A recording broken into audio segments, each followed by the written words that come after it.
Hi friends, கடையில் சத்து மாவு வாங்கி உபயோகப்படுத்துகிறீங்களா? அப்போ இந்த வீடியோ உங்களுக்கு தாங்க.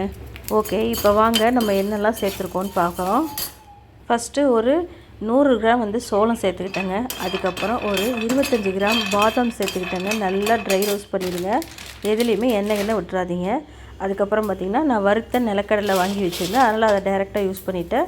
பொட்டுக்கடலை வறுத்துக்கிட்டேங்க. இதுக்கப்புறம் பார்த்திங்கன்னா பார்லி சேர்த்துக்கிட்டேங்க. பார்லி, அப்புறம் பச்சை பயிறு, அப்புறம் கசகசா, இது எல்லாத்தையும் சேர்த்து 1 பை 1 வறுத்து நான் எல்லாத்தையும் அதில் கொட்டிக்கிட்டேங்க.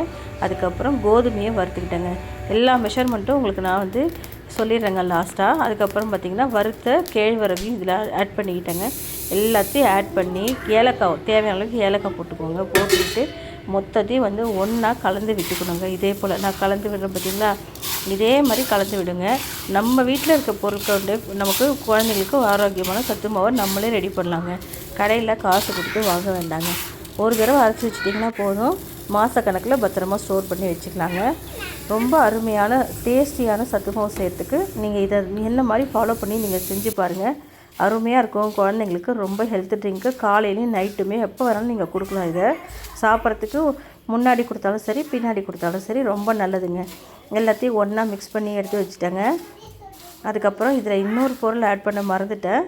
எள்ளு சேர்த்துக்கோங்க. குழந்தைங்களுக்கு ரொம்ப ரொம்ப நல்லதுங்க. உங்கள் குழந்தை ரொம்ப ஒல்லியாக இருக்காங்க அப்படின்னாக்கா அதில் கொஞ்சம் எள்ளையும் சேர்த்து ஆட் பண்ணிக்கிட்டிங்கன்னு வச்சுக்கோங்களேன், அவங்க உடம்புக்கு அவ்வளோ ஒரு ஆரோக்கியம், எல்லா விதமான நன்மையும் கிடைக்குங்க. அதுவும் பெண் குழந்தைங்களுக்கெல்லாம் இந்த எள்ளு ரொம்ப ரொம்ப முக்கியமான பொருளுங்க. மறக்காமல் இது எல்லாத்தையும் ஒன்றா சேர்த்துக்கிட்டு நல்லா கலந்து விட்டுருங்க. ஆற விட்டுட்டு அதுக்கப்புறம் நம்ம மிஷினில் கொண்டு போய் அரைச்சிக்கலாம். ஏன்னா இதை மிக்சியில் போட்டு அரைச்சோம் அப்படின்னாக்கா இது கோதுமையெல்லாம் உடையாதுங்க அவ்வளோ சீக்கிரம். இதுவே நீங்கள் மிஷினில் கொடுத்து அரைச்சிங்கன்னா சட்டுன்னு வேலை முடிஞ்சிருங்க. இதை அரைச்சி வீட்டில் கொண்டு நல்லா ஆற வச்சுருங்க. இதில் நீங்கள் கொக்கோ பவுடர் வாங்கி ஆட் பண்ணிக்கிட்டிங்கன்னா, உங்களுக்கு தேவையான அளவுக்கு ஆட் பண்ணிக்கிட்டிங்கன்னா, இது கலர் பார்க்குறதுக்கு அவ்வளோ நல்லாயிருக்கும். கொக்கோ பவுடர் உடம்புக்கு ரொம்ப நல்லதுங்க.